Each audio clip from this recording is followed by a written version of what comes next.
નમસ્કાર ખેડૂત મિત્રો તમારી જે ખેતીની જમીન છે અથવા તો તમારા બાપદાદાની જમીન છે અને એમાં તમારી મંજૂરી વગર જ તમારી સહી વગર તમારું નામ કમી કરી દેવામાં આવ્યું હોય તો એને ફરી તમારે ઉમેરવું હોય તો તમે ઉમેરી શકો કે ન ઉમેરી શકો?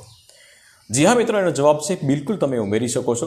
ભલે એ જમીનમાં તમારું નામ જે છે ઘણા વર્ષો પહેલાં કમી થઈ ગયું હોય અથવા તો એ જમીન જે છે વેચાઈ અને બીજાના નામ ઉપર આવી ગઈ હોય તો પણ તમારું જો નામ તમારી મંજૂરી વગર કમી થયું હોય તો એ નામ જે છે ફરીથી તમે ઉમેરી શકો છો. દસ્તાવેજ થઈ ગયો હોય તો દસ્તાવેજ રદ કરવાની સત્તા પણ સિવિલ કોર્ટની પાસે છે, મતલબ કે તમે દસ્તાવેજ જે છે રદ પણ કરી શકો છો. તો હવે નામ ઉમેરવું હોય તો એના માટે જે છે પ્રોસેસ શું છે એ હું તમને ફક્ત 2 મિનિટની અંદર જણાવીશ. સૌપ્રથમ જે છે તમારે નામ કમી થયું છે તો એ શા કારણે થયું છે એને ચેક કરવા માટે જે છે તમારે કઈ નોંધ નંબરથી તમારું નામ કમી થયું છે એ તમારે નોંધ નંબર જે છે તમારે ક્યાંથી મળશે? મામલતદાર કચેરીથી અથવા તો તમારા જે ગામના તલાટી મંત્રી હોય તો ત્યાંથી તમને એ નોંધ નંબર મળી જશે અને એ નોંધ નંબર જે છે એ લઈ અને તમારે પડકારવાની છે, મતલબ કે એના અગેન્સ્ટ જે છે તમારે કાર્યવાહી કરવાની છે. શું કાર્યવાહી કરવાની છે એ હું તમને જણાવું છું. એના પહેલાં તમારે જરૂરી ડોક્યુમેન્ટ જે છે એકઠા કરી લેવા જરૂરી છે. ડોક્યુમેન્ટમાં શું શું જોશે?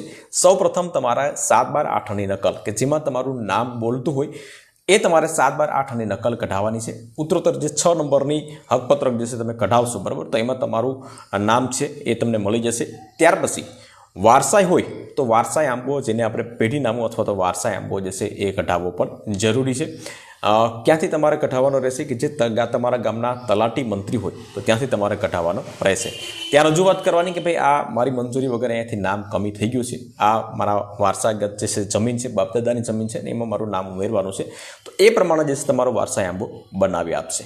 પરંતુ તમારે કોઈ પણ જે છે રજિસ્ટર્ડ, મતલબ કે જમીન લીધેલી હોય તો તમારે દસ્તાવેજ રજિસ્ટર્ડ તમારું હોવું જોઈએ તમારી પાસે, અને અથવા તો કોર્ટની કોઈ પણ આદેશ હોવો જોઈએ અથવા તો નકલ હોવી જોઈએ.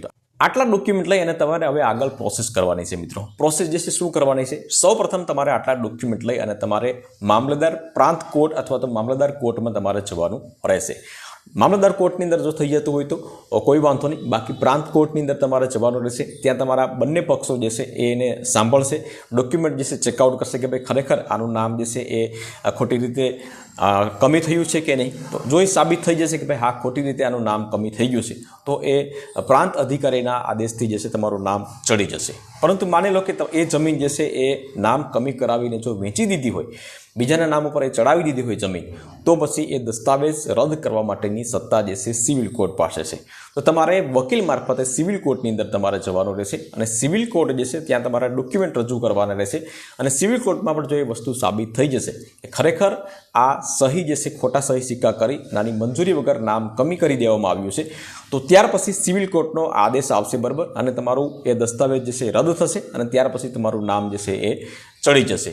પરંતુ માની લો કે એવા સમયની અંદર ત્રીજો વ્યક્તિ કે જેણે જમીન જે છે વેચી દીધી છે, બરાબર, જેણે રાખી લીધી છે, તો એ એના ઉપર લોન ન લઈ લે અથવા તો ત્રીજા વ્યક્તિને વેચી ન દે, એના માટે તમારે સિવિલ કોર્ટની અંદર એક સ્ટે ઓર્ડર લઈ લેવાનો છે કે ભાઈ જ્યાં સુધી આ કેસનો ચુકાદો ન આવે ત્યાં સુધી એ સ્ટે ઓર્ડર જે છે, મતલબ કે એમાં કંઈ પણ કરી ન શકે. તો આવો સ્ટે ઓર્ડર લઈ લેશો તો તમે સેફ રહેશો અને આ પ્રમાણે જે છે તમારું નામ જે છે એ બિલકુલ આસાનીથી ચડી જશે.